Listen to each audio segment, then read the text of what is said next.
During the collapse of Yugoslavia in the 1990s, all its constituent republics opted for independence with just two exceptions, Serbia and Montenegro. However, by 2006, the situation had changed dramatically. Montenegro held an independence referendum, and a majority of Montenegrins voted to leave the union with Serbia. This shift raises a compelling question. Why did Montenegro opt for independence in 2006 when it chose to remain with Serbia in the 1990s? During the 1980s and 1990s, Yugoslavia faced a severe economic downturn, fueling a rise in nationalist sentiments across its republics. In most cases, this nationalism drove republics away from Serbia. However, Montenegro experienced a different phenomenon, a surge in Serbian nationalism. This was largely due to its unique ethnic composition. During much of socialist Yugoslavia's existence, the federal government promoted the idea of a distinct Montenegrin ethnicity. However, many Montenegrins saw the term Montenegrins as a geographical label rather than an ethnic one, and they continued to view themselves as part of the broader Serbian nation. In the late 1980s, as nationalism surged across all the republics of Yugoslavia, the question of Montenegrin identity resurfaced. Against the backdrop of other republics using nationalism to justify their push for secession from Yugoslavia, Montenegro faced a need to reassess its own identity. Many Montenegrins began to distance themselves from the label Montenegrin, associating it with a move toward separation, which they opposed. This rise in Serbian nationalism within Montenegro became a tool for political change, heavily influenced by the Serbian government under Slobodan Milošević. Milošević sought to centralize Yugoslavia under his control and worked to secure the allegiance of as many republics as possible.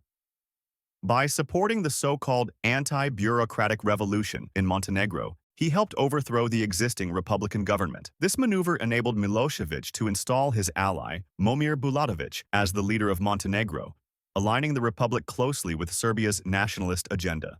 As the Yugoslav wars erupted, Montenegrin President Momir Bulatović framed the conflict as a defensive war for the Serbian people, using this narrative to justify Montenegrin military incursions into Bosnian and Croatian territory. Initially, this was met with widespread support within Montenegro. However, public sentiment shifted dramatically following the Montenegrin army's participation in the siege of Dubrovnik, a UNESCO-protected city. Images of the destruction of the ancient city circulated widely in the Western media, severely damaging Montenegro's international reputation. Compounding this was the heavy toll the war took on Montenegro itself. 10% of its population was mobilized, and international sanctions imposed on Yugoslavia deeply affected its economy. As hardship grew, the Montenegrin population increasingly viewed the war unfavorably, prompting its leadership to seek a way out. This led President Bulatović to agree to the Carrington Plan, which offered Montenegro a path to exit the war. However, the plan required Montenegro to secede from Yugoslavia. Slobodan Milošević, determined to keep Montenegro in the federation, persuaded Bulatović to insist on Montenegro's continued inclusion in Yugoslavia. Around the same time, a new Yugoslav constitution was adopted, significantly reducing Montenegro's federal powers and creating a union heavily dominated by Serbia. This centralization of authority fueled growing pro-independence sentiments within Montenegro. By 1995, the Bosnian War had ended, removing the fear of a common enemy that had previously made many Montenegrins view the union with Serbia as necessary. Additionally, dissatisfaction with Serbia's increasingly authoritarian leader, Slobodan Milošević, began to spread among Montenegro's ruling elite.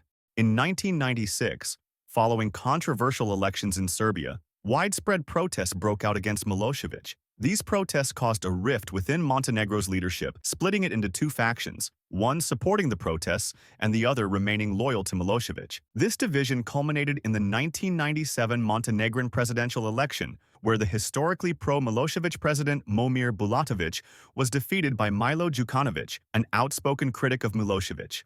Under Đukanovic's leadership, Montenegro took significant steps to distance itself from Serbia. Fearing potential intervention from Milošević, his government began developing independent institutions. By the time Milošević was overthrown in 2000, Montenegro was already functioning as a de facto independent state, with its only formal tie to Serbia being a shared military.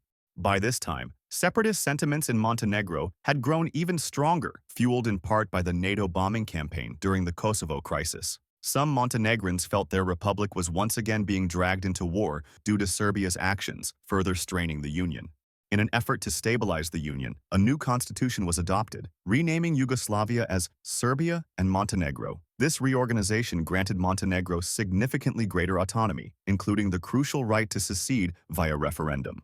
With the removal of Milosevic, Milo Đukanović, whose political legitimacy had been built on his opposition to the former Serbian leader, shifted his focus to openly advocating for Montenegrin independence. Over the following years, Đukanović used his position to promote the idea of independence, gradually shaping public opinion. This culminated in an independence referendum held in 2006, where 55% of Montenegrins voted in favor of leaving the Union. Despite the narrow margin, the result marked the end of Montenegro's union with Serbia, and Montenegro officially became an independent state. Thank you for watching.